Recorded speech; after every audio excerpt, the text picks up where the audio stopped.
Hello all, welcome back to my channel where we discuss about technology in core. Today let's dive into the fascinating world of semiconductors. Have you ever wondered how the chips of the companies like Qualcomm, MediaTek and Apple perform so differently even they are made in the same factories like TSMC or Samsung? Yes, what you have heard is right. The companies like Qualcomm, MediaTek and Apple have their chips manufactured by the companies like TSMC or Samsung. And the second thing we are going to discuss is what exactly does nanometer node mean when it comes to chips. So stick around to know about all these things in simple and easy to understand terms. So if you're watching me for the first time, this is Manoj, you're watching GMR Tech Arena. Let's get into the video and don't forget to like and subscribe.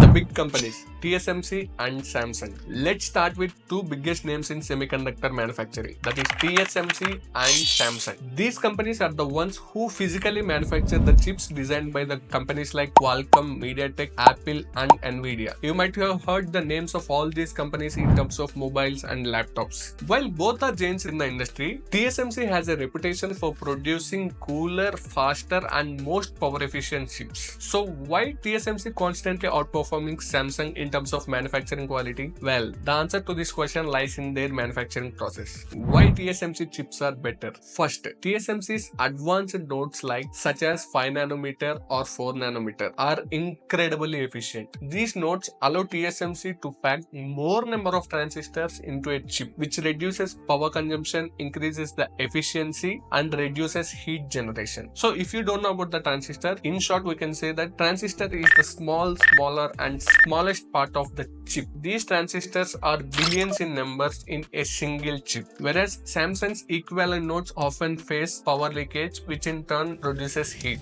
This is because of the difference in embedding transistors into a chip, where a slight deviation leads to drastic changes, which in turn produces heat. This is why chips manufactured by Samsung often face heating issues. For example, consider Snapdragon 8 Gen 1 made by Samsung and Snapdragon 8 Plus Gen 1 manufactured by TSMC. We all know about the heating issues faced on Snapdragon 8 Gen 1 processor. Also, the company was teased a lot for its inefficiency in manufacturing. Let me tell you an example with an architect and contractor. For example, this architect is 100% efficient and 100% broad-minded in creating such a good designs. But when it comes to the contractor, he is the one who puts the on-paper design into the reality. If he is not very much efficient in doing so, the architect's efforts are just went in vain. That is what happening here. How good may be the designs made by Qualcomm, MediaTek like companies, but it all depends on the manufacturer like TSMC and Samsung who made them at the end. Another reason is process optimization. Here the process optimization refers that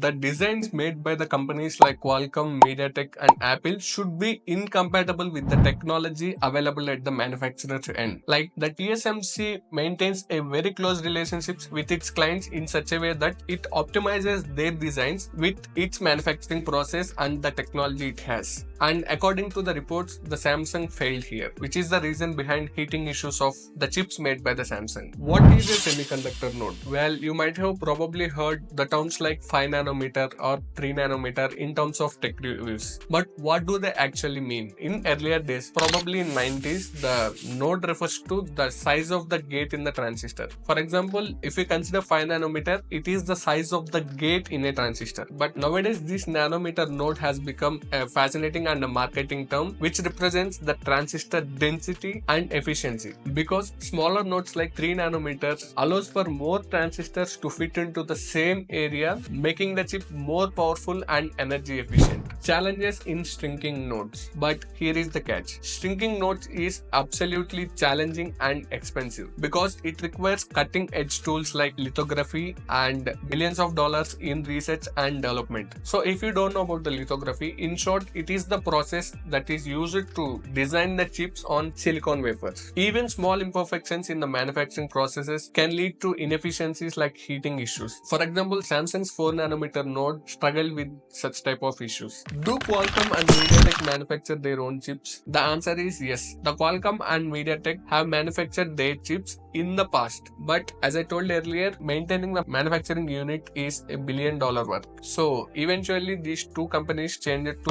fabless models. Fabless model means that these companies only design their chips and give them to the manufacturing units like TSMC or Samsung to build them. This allows them to focus entirely on the innovation and compete with the other competitors in the market. Do TSMC and Samsung protect client designs? In the beginning of the video, I told that all the chips of the companies like Qualcomm and MediaTek, Apple, etc. are made by the TSMC and Samsung. So you might have wondered, if TSMC manufactures chips for the competitors like Qualcomm and MediaTek, doesn't that create a risk of designs leak? Actually, the answer is no. This business is completely based on trust. Like, the manufacturer needs a client and the client needs manufacturer. That's it. And also, according to the report, TSMC has different set of people deal with different clients. Also, these manufacturing units follow strict agreements and secure systems to prevent any cross-contamination of designs. That's why both Qualcomm's Snapdragon chip and MediaTek Dimensity chip can safely coexist under TSMC's roof. Wrap up. To sum it up, TSMC's manufacturing processes and its collaboration with its clients make it leader in chip fabrication, whereas Samsung, while a major player, still has some space to fill in matching TSMC's efficiency and consistency. I hope this video gave you a clearer understanding of why TSMC's chips are cooler and efficient when compared to that of Samsung. If you found this video helpful, don't forget to like, share and subscribe, and please let me know in the comment section about what do you think about the future of chip manufacturing.